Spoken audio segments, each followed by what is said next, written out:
Good morning. My name is Dr. Maxine Bradshaw, and I'm honored to serve as the moderator for this discussion on revolutionizing education from the ground up.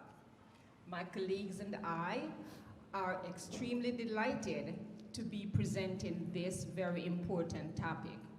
We'll begin by introducing ourselves. I will begin first.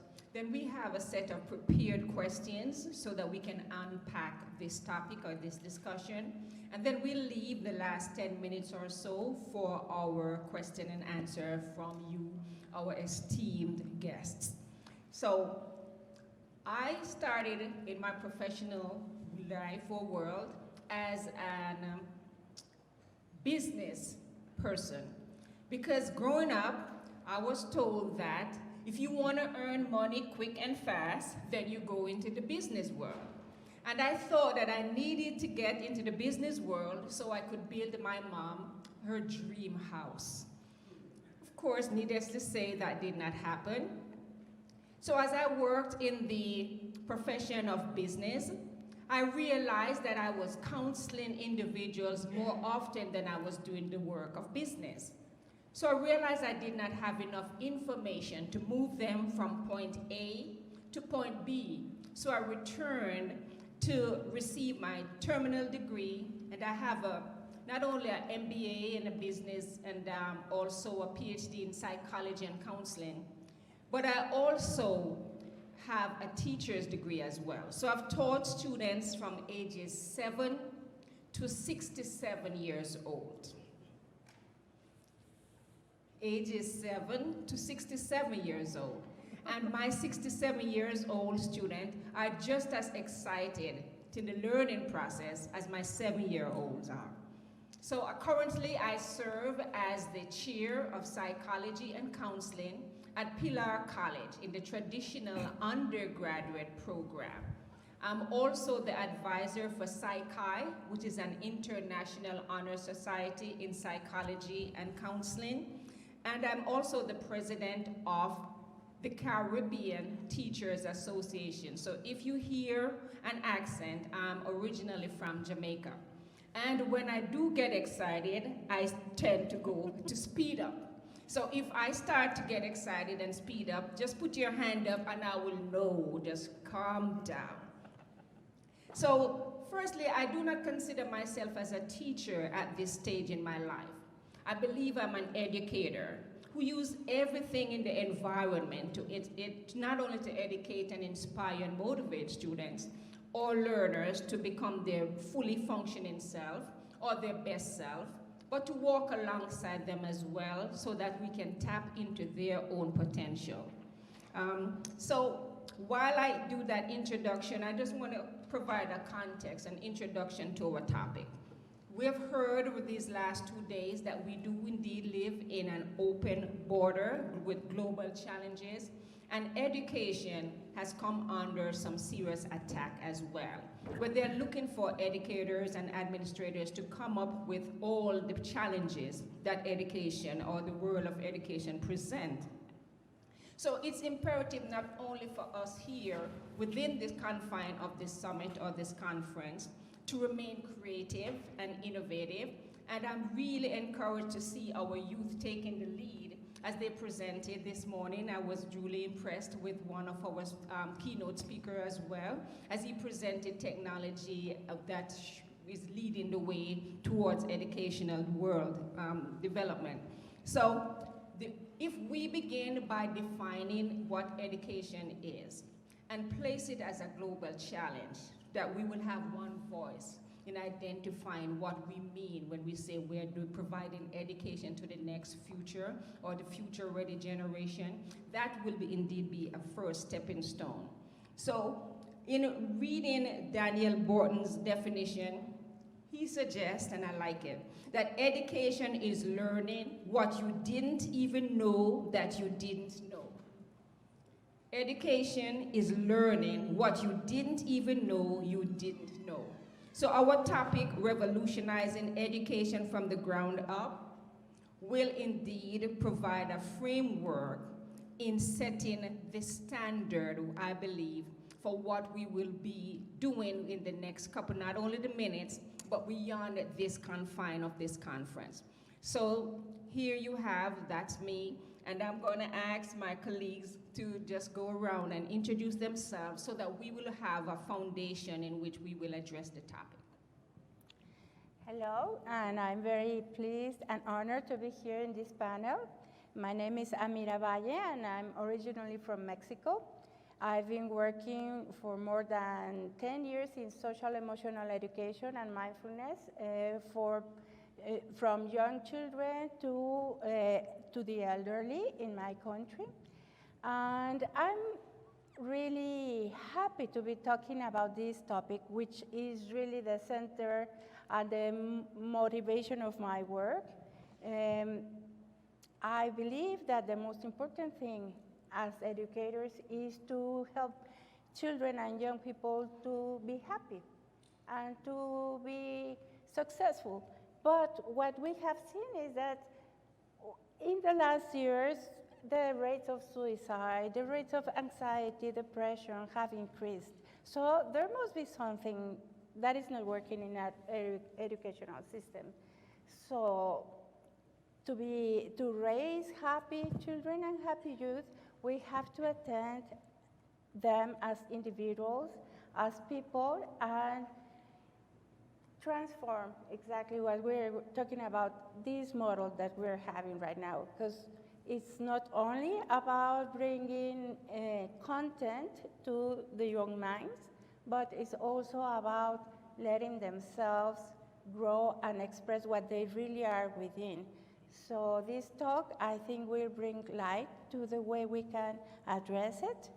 And what about myself? I'm an educator, writer. I've been writing mindfulness books for children, social emotional learning books for the teens from middle school and high school. I'm also the Mexican Associate of Mindfulness Without Borders, and I'm the director of Elephant Wise. I direct a graduate program on mindfulness in education, where we give the certification on the program for young children and also for teens and adults. And I teach neuroscience of emotions at the university in a graduate program as well, and I'm also the head of the mindfulness department at the other university, really important in Mexico, that's the Metropolitan University. So that's about myself. Thank you. Thank you. Good morning. My name is Dr. Garrett Thompson. I am thrilled to be here, actually, as part of this panel in particular, because I think the panelists come from such different perspectives. There couldn't be a bigger topic, right? Revolutionizing education. Like, we're not going to answer that today, but I think our perspectives, I think, will shed some light on the topic. I am the Vice President of Academic Affairs at a relatively small health sciences college in Arizona. And so my perspective really comes from change management, right? So when we talk about the who, the why, and the what, I'm really concerned about the how we manage to implement change. I mean, I think it takes strong leadership. I think it doesn't just take one, right? It involves the entire campus to bring us all together. Just a little bit of perspective. My college was a single-purpose institution until just last April. So we just offered one doctoral degree program in naturopathic medicine, and just at the beginning of the pandemic, right, just in April, we actually launched our second School of Nutrition, and it's 100% online. Now, this didn't just happen overnight, right? We've been planning for a couple of years for this to happen, and so the effort that went into, like, the infrastructure built to offer an online thing, like 122 best practices in online education, right? Everything from student services to financial aid to clubs and organizations to pedagogical, everything, right? So we had to make that happen, and we had to do it in fairly short order. The timing was perfect for us because the pandemic hit. We had the online infrastructure, and we could transition our on-ground in residence program largely online, which was fantastic. I think the lift that was required to go from one program or one school to two schools was probably far greater than it will be for the next 2 to 5 or where we go from here. So I'm interested in the change management part. I'm interested in the how and making it happen. So thank you, and I appreciate being part of this panel. Good morning, everyone. I am William Tarimo. I currently work as an assistant professor of computer science at Connecticut College in New London, Connecticut. My take on this topic, revolutionized education, focuses on pedagogy, like in the teaching and learning processes in the classroom.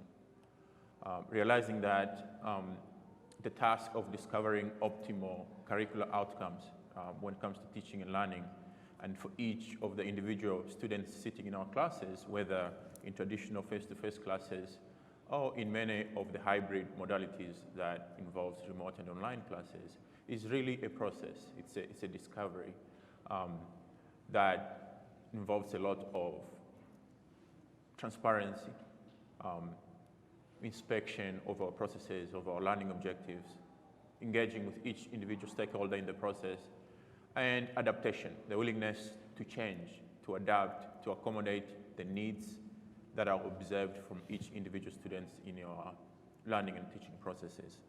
So that's going to be my position on the topic today, focusing on the processes in pedagogy that we use in our classes. I am also serving as an executive board member of the Sasamani Foundation, a nonprofit organization working in Tanzania with an executive branch here in New York, with two primary areas of work: empowering women through Women Leading Change, and offering educational support to students in the Tanzania and East Africa region, where students are sponsored in things like school fees, school needs, healthcare, and transportation from elementary school all the way up to college. I'm also a founder and creator of Discover Teaching, so discoverteaching.com, which is an online web platform providing different interactive tools for teaching and learning in the classroom, right? So allowing classes to be interactive through things like feedback exchanges, polling feedback in terms of like cognitive understanding of students, their emotional well-being, in-class forum discussions where students can get help from other students, from the instructor, and from the teaching assistants in the classroom. Also providing tools for formative assessment, as well as group work, where students can work in collaborative and peer instruction-based activities.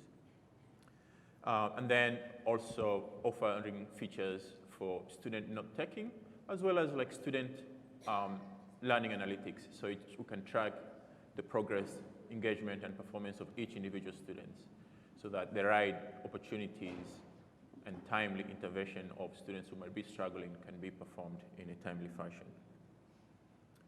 I also do research in the area of education technology and technology-supported pedagogies, as well as applied robotics. I'm looking forward to discussing the topic of revolutionized education from the ground up with my esteemed panel here today. Thank you. Hey, good morning, everyone. My name is Matt Bowman, and I'm honored to be a part of such a distinguished panel. I come from the K-12 space, so I was a sixth grade teacher for many years.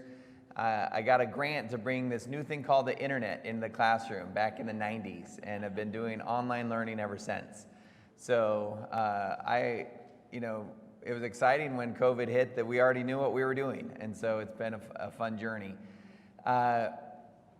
I founded an organization now 13 years ago called MyTech High, and so that is what I mainly focus on, where we contract with public schools, districts, and charter schools across the country to serve homeschoolers in their state. So particularly low to middle income homeschoolers. As we all know, wealthy families have ultimate choice all the time and can choose where they live, they can choose to homeschool with all the resources they need. But low to middle income families don't have access to equity in education, and so we contract with public schools to bring resources to those families that choose to homeschool. So we bring them teachers and curriculum and technology and internet access, as well as access to community-based education programs like art classes or karate classes or piano lessons, all those things that really bring a rich roundedness to a child's education experience. And then we cover the cost of all of that for the families. And it just is a great experience. The districts and charter schools we partner with receive 100% of the funding for those students around the state and then pay us a portion of that to serve them. So I'd be happy to chat with any of you if you're running a school in a state that wants to be kind of the school of enrollment hub for all of the homeschoolers in your state. You know, let's talk. A few years ago, then, just want to add one more thing around higher ed. So a few years ago, many of our accelerated students kept asking for better higher ed options to really accelerate their path towards their degree. So we found a 2-year college in Utah who was interested in expanding their enrollments nationally and internationally, in fact. And we said, well, here's what you need to do. You need to build a competency-based, unlimited, accelerated, asynchronous, accredited, and transferable associate degree. And they said, okay, we'll do it. And so we've been working with them a couple years ago. We launched last summer. So this was our first complete year of partnering with Snow College. And it's phenomenal. It's an associate degree that has unlimited access each semester to as many credits as the students can earn. And we had a student last semester earn 32 college credits as a senior in our program, graduated with his associate degree, went down and walked with the class and just loved it. And really, you know, and the secret sauce is it's only $1,800 a semester, which can be, you know, is affordable for any state in the country to offer underneath their state funding model. So that's what we do. Very excited to be able to talk about revolutionizing. We serve K through associate degree.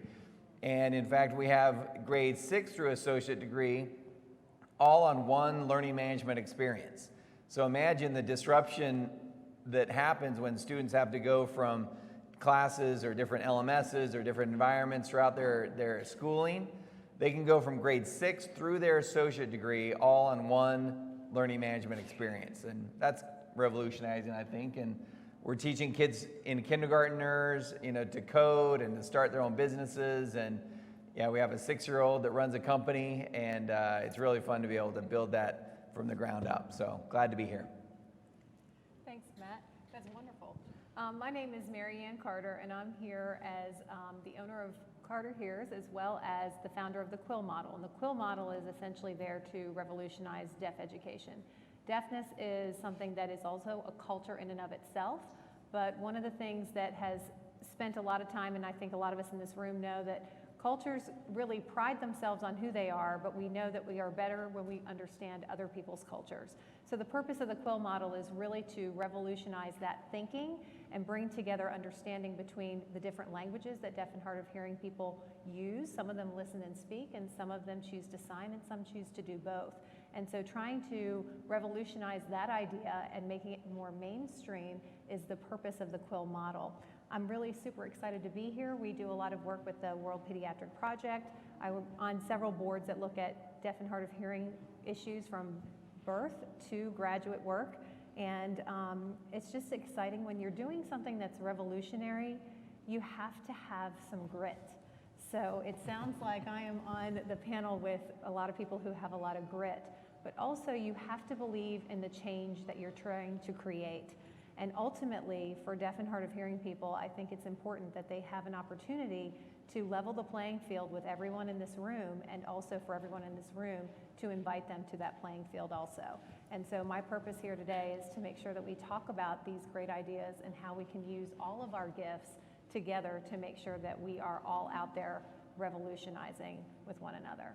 So thank you so much. I'm excited to be here. Thank you. So now that you have met each and every one of us, you can see that we will be discussing this topic from different lenses, not only with the technology, psychological perspective, mindfulness, social and emotional educational side, but the administrative side as well.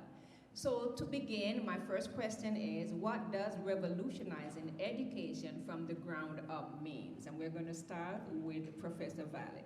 Thank you. For me, the idea of revolutionizing education is changing the focus of education. For the past centuries, education has been focused on the outside, on the content of the academic things that children are learning or the youth are learning. And this has to be, it's like the teacher putting all this content and the children having to receive all this content. And when children learn that their attention has to be focused on the outside, they learn that the inside is not important. That they have to silence or quiet what's going on in the inside. And this way, when they grow up, they are dissociated from themselves because they forgot the way to look inside. And what happens is that the outside can become overwhelming. And when we dissociate from ourselves, we find that we can be really unhappy and anxious and stressed. And our society is showing a lot of unhappy people. And this can be seen with the increase on drug abuse, on suicidal rates, and it's an unhappy society, so something is not going on well. And the center of education has to be the person, the individual. Helping finding children and youth to find a way to the inside of themselves. And I brought my cell phone not to see my messages, but just to use my flashlight. Because we can think about this flashlight as our attention. And we are the ones who decide where our attention can be directed. We can use this attention to see the ceiling or the table or to see you. But we can also direct our attention to ourselves, to our thoughts, to our emotions, to what is going on and what we are perceiving through our senses. And when we learn to familiarize our attention with the inside, with ourselves, then we become friends with our inner experience. And from there, we can direct the attention to the outside, but knowing who we really are. And so I think that this change on focus is what revolutionizing education should be, like making friends with ourselves and also discovering what is that motivates us, what is our passion, what is that we really want to devote our lives to. Because if we only intake the content of the academic curricula, then what is it that really makes us feel thrilled and excited of waking up in the morning, discovering that would make us happier and more efficient in whatever we do. So for me, that would be the essence of education. I just want to share with you an analogy of Golden Buddha in Thailand. There was this Buddha statue made of pure gold, and it is, I've seen it with my own eyes, like 2 meters high. And there was an invasion, and the monks on the monastery were very worried about what are we going to do with this gold Buddha? They were going to steal it, and they will. So they covered it with clay. And the invaders came, and they saw a very raw clay statue, which was worthless, and so they let it there. And the centuries passed, and people forgot that it was gold inside. And the monks who did it were dead. And then this other monk, many centuries later, was just cleaning, and he saw like a gap in the statue, and it was shiny. And it was, then he cleaned it, and it was made of gold, and it was such a great discovery. And this is what is happening with children nowadays. We have this golden nature, this shiny nature, this great potential, but all what is going on around us, this stress, this you should be this, you have to accomplish this standardized education, you have to get to college, you have to pay this, or you have to get a scholarship, you have to be the best athlete. It's like these patches of clay, and when we grow up, we forget what we really are. And our role, I think, would be helping children and the youth discover what they really are within themselves and let it shine. And the way to do it is, we have, all our panelists will tell us how we can help this, but I believe social emotional education is really important in this age. Thank you, Professor Valley.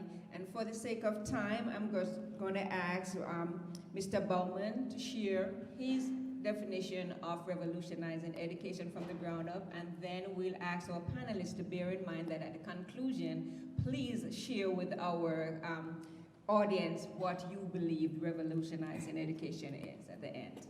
Great, thank you, Dr. Maxine. I'll just share a couple things real quick. In our model, we give students a voice in their education, designing their ideal education plan. And I really think that's where revolutionizing education starts, is engaging with the student on what they want to learn, how they want to learn it, where they want to learn it. We've seen that if you give students a voice in that design, they flourish, they thrive. Whereas others, typical education is we tell them what they're supposed to be doing. But if you can teach them from early age to take ownership of their own educational plan and go for it, it really can unlock a lot of creativity, a lot of excitement, enthusiasm, passion. We have kids, like I mentioned, every student in our program needs to take a tech or entrepreneurship class every semester. And that they can figure out what that looks like for them, but we really think those are skills that every child can benefit from if they feel comfortable and confident in technology, and they can think like an entrepreneur or think with design and creativity in them. I really think that can help build this educational system from the ground up. Is just from the beginning. I like what Amira just said, view them all as golden people inside and let them have a chance to design their ideal education. That's what I think. Thank you, great. I tend to agree with you as well. So yesterday we were told that there is no box. So it's no longer us trying to think outside the box. So now my next question is, what is needed to effectively change our educational system or to revolutionize our educational system? And for this, I'll go with Dr. Thompson. All right, great. Thank you. I think my perspective is a little bit different. I think what's being shared on the stage today is really important in looking at our youth and young minds. I work in higher education, right? So it's largely adults. We're not uncovering the golden Buddhas. I think they are golden Buddhas. They've gotten to a certain point in their education and they want to be productive members of society. In my space, it's actually about healthcare, right? So we graduate clinical nutritionists and naturopathic physicians. So I think what really is needed from my perspective, right, higher ed, we need to move from being centers of knowledge to centers of application. Information today, and I know this isn't universal, and we chatted about this before, but much information is relatively cheap or free. We have access to an awful lot through the internet. There are a lot of colleges and universities offering free classes. There's a lot of content available. What we need to do is to teach students how to think, not what to think, right? It's not about the content, it's about the application. So I think that's probably the biggest point that I want to say here is what's needed. Great. So at this time, Ms. Carter, welcome to our table. Thank you. And I'm going to ask you the same question. What is needed to revolutionize the educational system? That's such a great question, and I think from my perspective, what's required is taking a look at the status quo and what's going to propel us forward. For example, what are the barriers to what we're seeing right now? I think a lot of us have highlighted those that we've seen, and moving towards application of making it not look the same, basically trying to create another new normal. In every generation, we have created new normals. There's different things we've seen from the 1950s to the 1990s to now. And in being able to see future forward, we learned a lot the other day about how we need to make sure that the people that we're teaching we're using methods that are applicable to their generation, not generations from before. I think technology is a huge way to level the playing field as an effective change for what we want to be doing. And I think social emotional development is important to make sure we're building confidence in our children.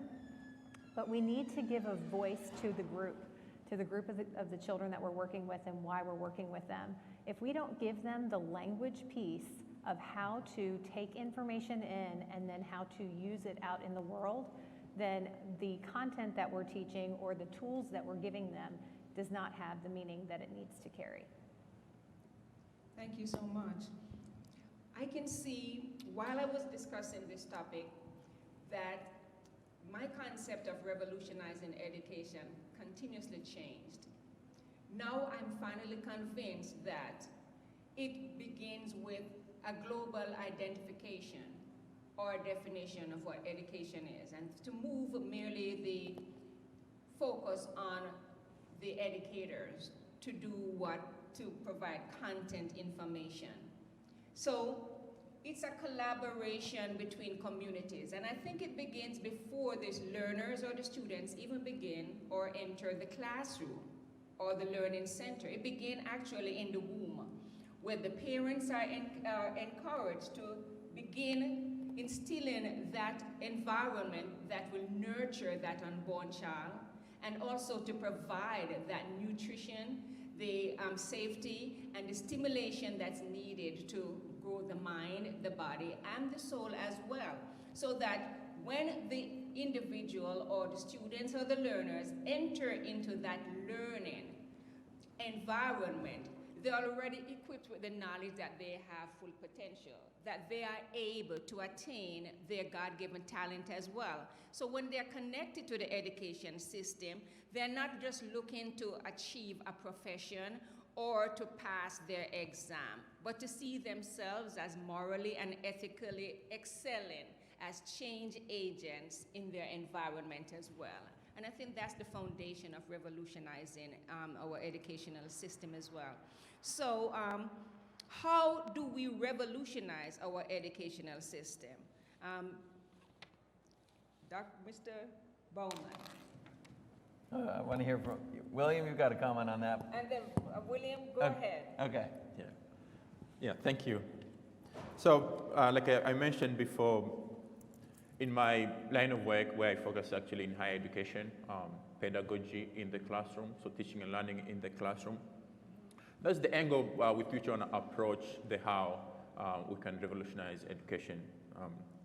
I think we are all aware right now that for the longest time, we still use a lot of traditional and inferior teaching practices in the classroom.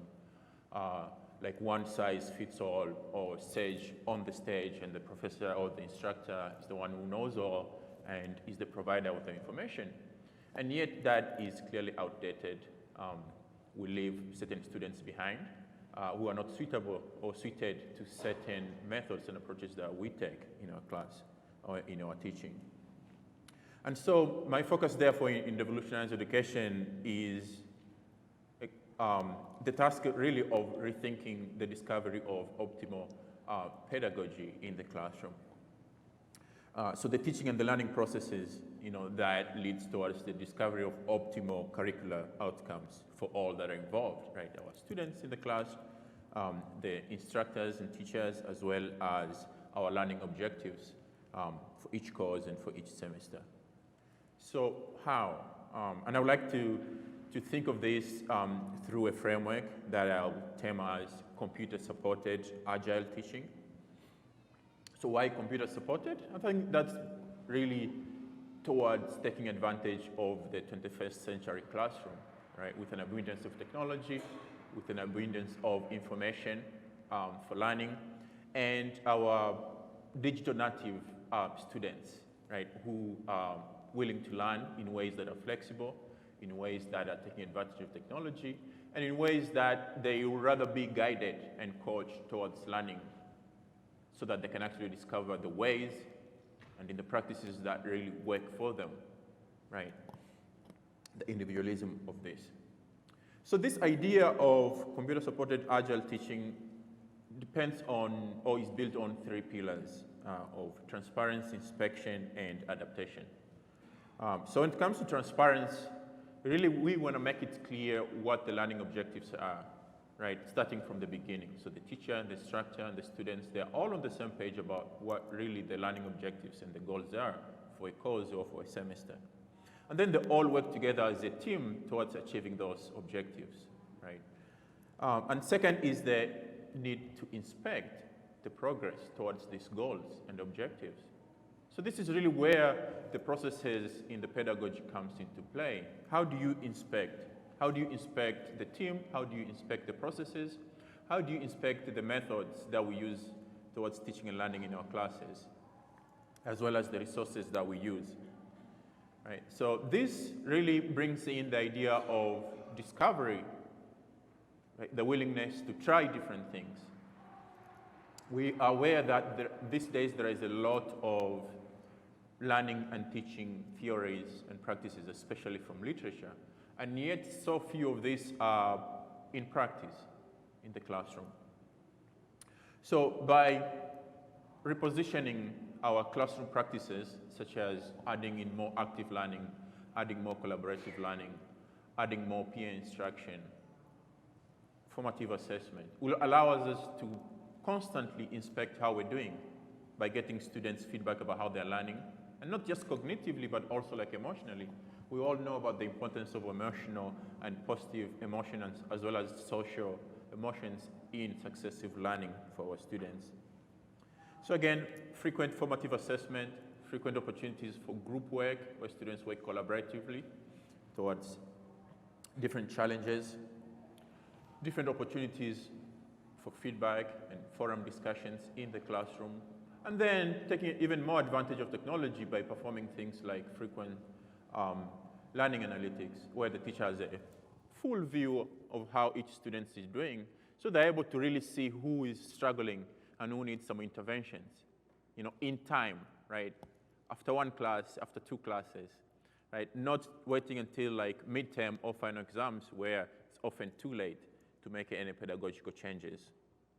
And then the adaptation is really just the willingness now to change, right?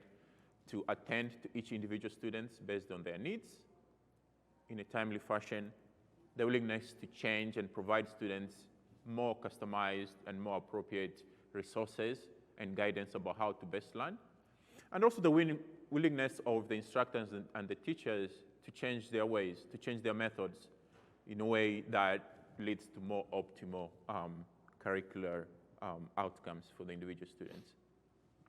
So that's how I will see revolutionize education in the context of really the processes of teaching and learning and our pedagogy discovery of choice, right? And I would think of this really, at the end of the day, as the teaching and learning is really an ongoing process of scholarship of teaching and learning in the classroom. Thank you so much. So I think we're all in agreement that it needs teamwork as well as experiential learning. One of the practical things that we do at our college is to have the collaboration from the admissions level. As soon as someone contacts our college, they're matched with a mentor. And I would like to invite them in to have what we call a family or friends day for them to experience what the classroom is. We even do so with students that are having challenges at home where their husband, their spouses, are not coming to an understanding of what it is that they do in the classroom, and they're having some challenges or discussion that they're telling them that they're spending too much time in their classwork. So to just have that spouse come in and to understand and participate in role play as well, we find that that has been helpful. So I'm going to throw this last question out to anyone that's motivated, strongly motivated to respond. What are some of the challenges that you see as we implement changes in revolutionizing our education system? Anyone? And then get ready to begin asking us any question that you see fit. Okay. I'd like a chance to, sorry. Yeah, you go first. I would like a chance to answer this question because I think that one of the biggest pieces of revolutionizing anything is understanding what skills are required to even start. And we've talked a lot on this panel today, and I'm so thrilled that we have a variety of people talking about social emotional learning and psychology, as well as what is higher ed looking for, We've got a lot of pedagogy and things that we want to take into account, as well as technology. But we have to think about what skills are required to participate in the revolution. And most of us, you know, we might think that these things will just solve themselves, but we have to still intentionally teach what does social emotional look like? How do you use technology? What does formative assessment actually do, and what can the teacher do to solve some of those things? So again, it goes back to the how, but we still have to make sure we have the foundation. And I think revolution always is that, oh, we're moving forward, but we also need to make sure that we're ready to go. I think that's something that's super important. And I just want to say that I think that moving forward in a revolutionary mindset means that we do need to be active and collaborative with one another, because we need to make sure that everybody's inclusive. One of the things that is our track focus is inclusiveness. And as part of that inclusiveness, we've really taken in this idea that we're going to expand our opportunities and expand who we can reach to through technology and the internet. But we also need to make sure that it's accessible, that the tools are there. Somebody on another panel said, well, pretty much most of the accessibility is just out of the box. And it's really not, because if we're taking into account every learner that we have, we know the dynamic differences that the learners come to the table with, and we need to maybe take a little time to say, do we have that foundation set there for them? And I'm not sure that we've really thought about that enough to really radically move forward. And if we're going to do that, the how is super important. So I appreciate the opportunity to answer that question. Thank you. Okay, go ahead, Mr. Bowman. I have one quick thought about that. I think as educators, we sometimes are afraid of a term we use called educational transparency. I think we sometimes think that it's our job to trick kids into not knowing what they're actually supposed to be doing for, you know, especially in higher ed.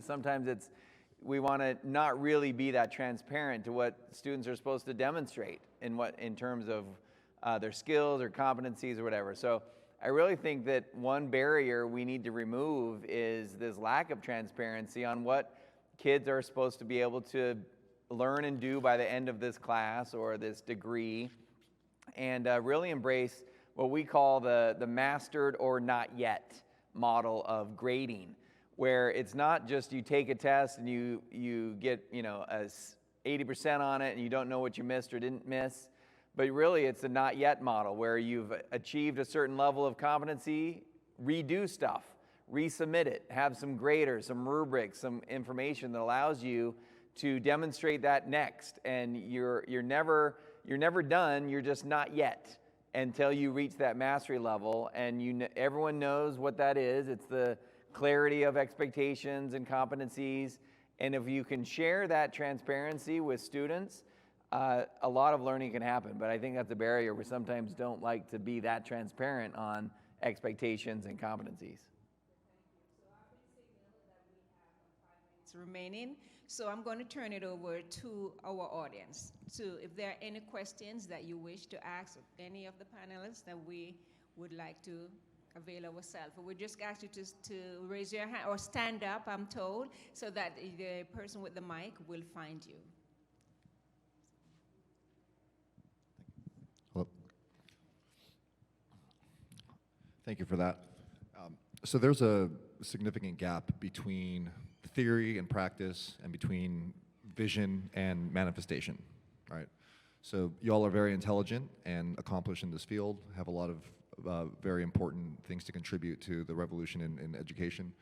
My question is, how much of a resistance is there in the status quo to actually implement these massive changes? And my question to you is, how do you believe we can overcome that sluggish, you know, obsession with staying with the status quo and overcoming that cynicism to actually implement it so that your ideas can be proliferated on a wide scale?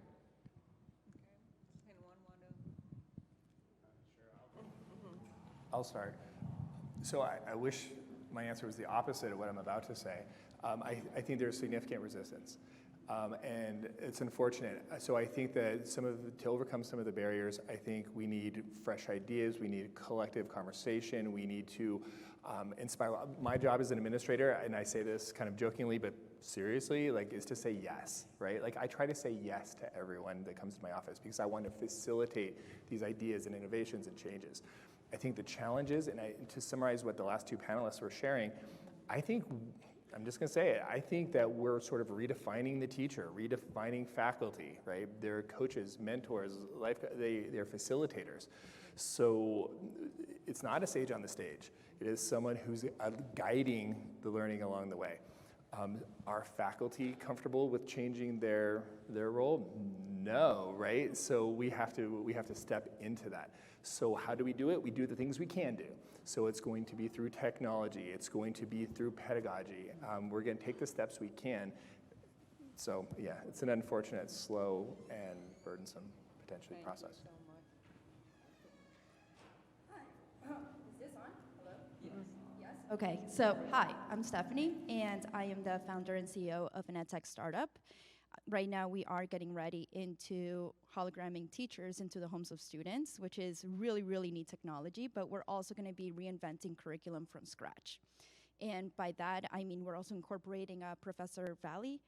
We're incorporating emotional intelligence, financial intelligence, because I have seen the difference that it makes into the lives of students when you tell them, I believe in you.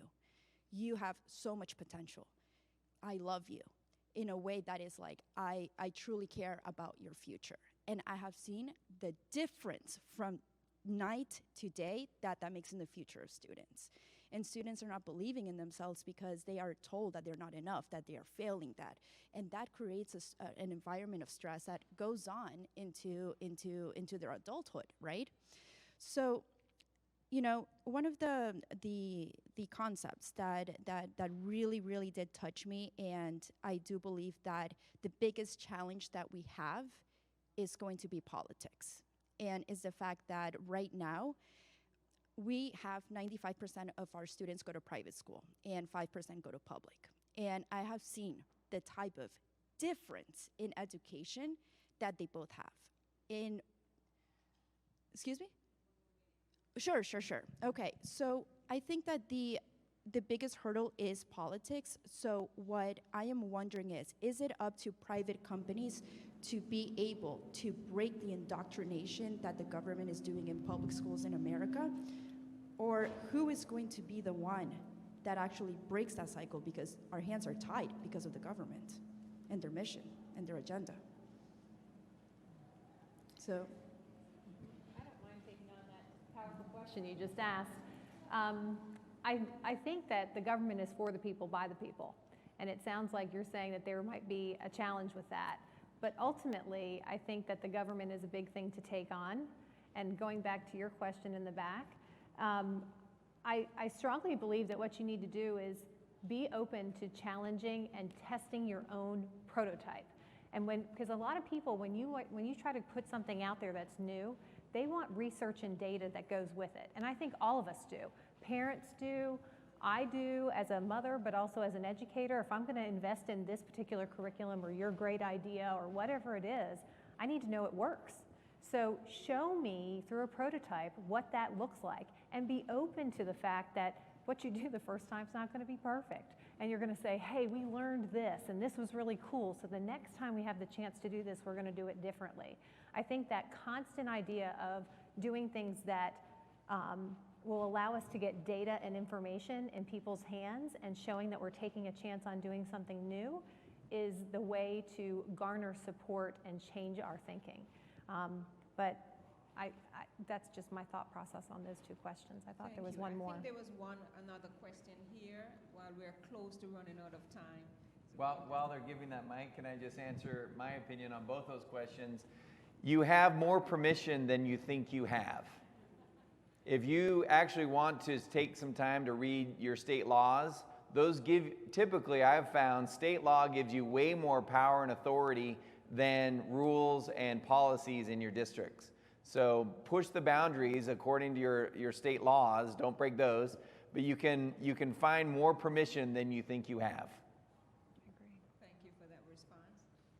Okay, this was a very thought-provoking topic and discussion, and we've heard 6 different opinions. And if we look at all of us, we can add maybe 100 more opinions. So my question is, what are we as a group here at this conference going to do? What is our call for action? In particular, how do we collaborate and exchange our ideas? We are here, all of us are educational leaders. We can actually do something. We can come up with some strategies and an action plan. So how do we do it? Not just talk about it.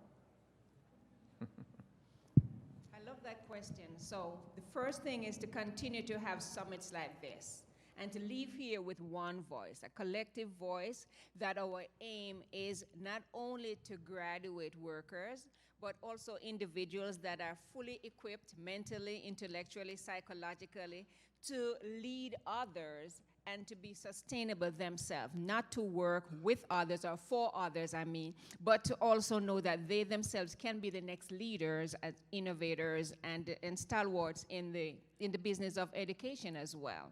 So before I wrap up, I have one question for all our audience today. So where should we focus? Ground up, top down, or both? What should be the focus of revolutionizing our educational system? Let me see the hand of those who are from the ground up. Couple of hands. Top down. Couple of hands are at the back as well. Ground up and top down simultaneously. Overwhelmingly, we are all in agreement with that. Do we have a final question? If not, I want to thank our panelists. And if there's anyone who want to have the last word, feel free to do so at this time. Oh, you do have your Sorry. I just wanted to add one little thing, is that, of course, technology is super important in revolutionizing education. However, there are many countries who have no access to technology, no access to internet. I come from Mexico. In my country, most of the population don't have access to internet, don't even have devices like cell phones or computers. So during the pandemic, the gap between those who do not have access to technology and those who do has broadened, and it's very saddening to see how education is going only to the upper classes. So what we had to do as a country was, we saw that in Mexico, most of the families do have television. So the government did record capsules, educational capsules. I was in charge of doing the social emotional education capsules. And this way they were broadcasted through public television so that most of the homes can have access to that. So it's important for governments to really make accessible this technology, this internet, to the poor communities, to the rural communities. Otherwise, all the efforts that we do will not reach those who need it the most.